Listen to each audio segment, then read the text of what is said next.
मतलब सोचिए 9-10 साल की उम्र का बच्चा पर्ची निकालकर 50 साल के आदमी का फ्यूचर बता रहा है। ये देखा गया कि वो हमेशा वही लाइंस रिपीट करता है जो लगता है कि पहले से उसके पापा ने सिखाई हो। तो वो एकदम चौंक गया और रैंडम इधर उधर की बातें बोलने लगा कि उसकी पीआर टीम ये समझ गई कि कैसे कंटेंट से वो वायरल हो रहे हैं।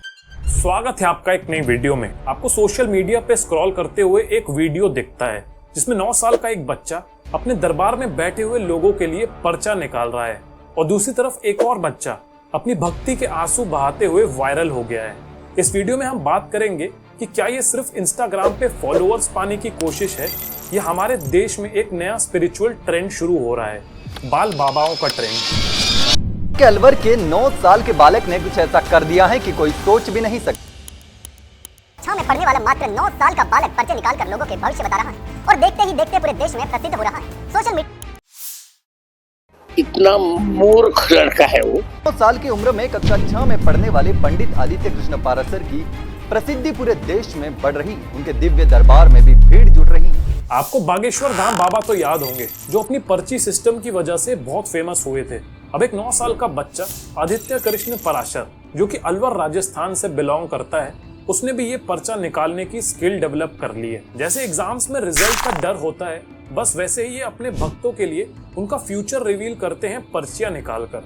मतलब सोचिए 9-10 साल की उम्र का बच्चा पर्ची निकालकर 50 साल के आदमी का फ्यूचर बता रहा है, उनकी समस्याएं हल कर रहा है। मतलब क्या ही चल रहा है। आदित्य कृष्ण के बारे में जो भी कंट्रोवर्शियल बातें हैं वो ये है कि वो अपनी फ्यूचर प्रेडिक्शंस और अपने सो कॉल्ड चमत्कार के बारे में थोड़ी बढ़ा चढ़ाकर क्लेम्स करता है।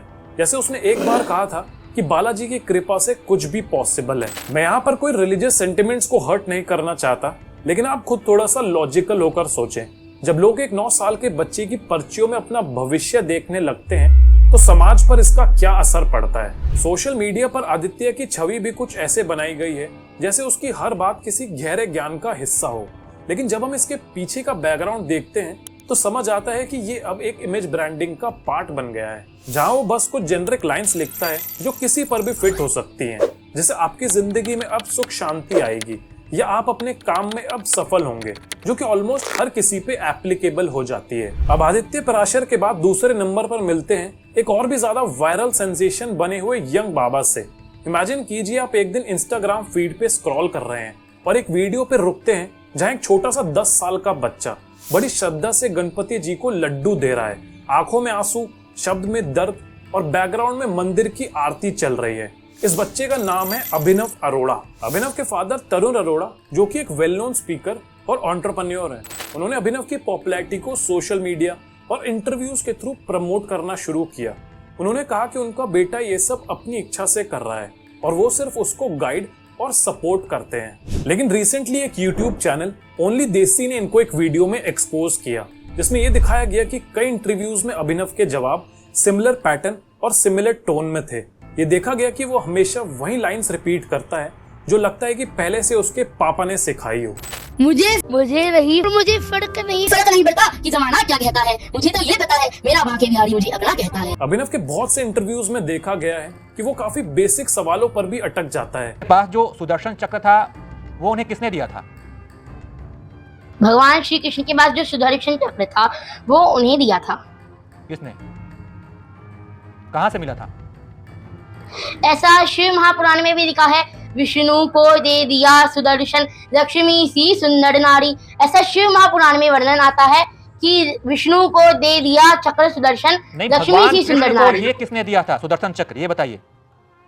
शिव जी ने। जैसे एक बार उससे पूछा गया कि उसने किस गुरु से ज्ञान सीखा तो वो एकदम चौंक गया और रैंडम इधर उधर की बातें बोलने लगा। अभिनव अपने हर प्रवचन में भागवत गीता के डीप कॉन्सेप्ट्स का जिक्र करता है, पर उसकी एक्सप्लेनेशंस हर वीडियो में अलग अलग फॉर्म में रिपीट होती हैं। जैसे उसने एक बार ये मैसेज दिया कि माया को त्याग कर आत्मा की शांति ढूंढो, लेकिन जब पूछा गया कि माया का क्या मतलब होता है तो वो एकदम शांत हो गया, जैसे कि स्क्रिप्ट से बाहर का कुछ पूछ लिया हो। अभी रिसेंटली उसका एक वीडियो वायरल हो रहा है जिसमें वो एक घायल हुई गाय के पास बैठकर रील बनवा रहा है और रो रहा है। अब आप इसको खुद देखकर अपनी जजमेंट बनाएं, लेकिन ये तो क्लियर है कि उसकी पीआर टीम ये समझ गई कि कैसे कंटेंट से वो वायरल हो रहे हैं। एक समय था जब स्पिरिचुअलिटी और गुरु शिष्य परंपरा में गुरु अपने अनुभव और तपस्या से सिद्ध होता था और उनका बोला हुआ हर शब्द कई साल की तपस्या के आधार पर होता था।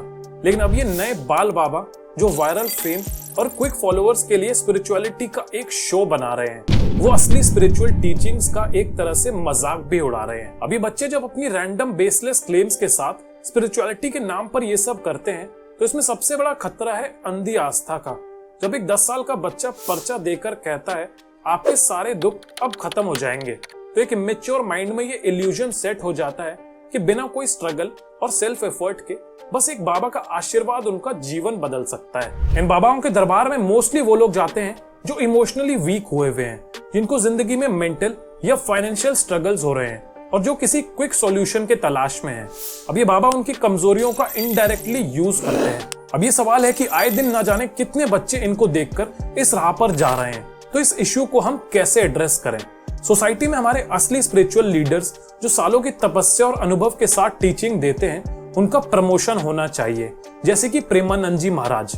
और पेरेंट्स को भी अपने बच्चों को इस लाइन में डालने से पहले सोचना चाहिए, क्योंकि सोशल मीडिया पर जहां एक तरफ प्यार मिलता है वहीं दूसरी तरफ हेट, नेगेटिविटी और ट्रोलिंग भी मिल सकती है। उसका बच्चे पे और उसकी मेंटल हेल्थ पे क्या असर पड़ेगा, उसके बारे में भी थोड़ा सोचना चाहिए। आपके इन बाल बाबाओं को लेकर क्या व्यूज हैं, नीचे कमेंट्स में बताएं।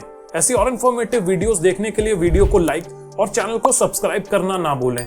मिलते हैं अगले वीडियो में।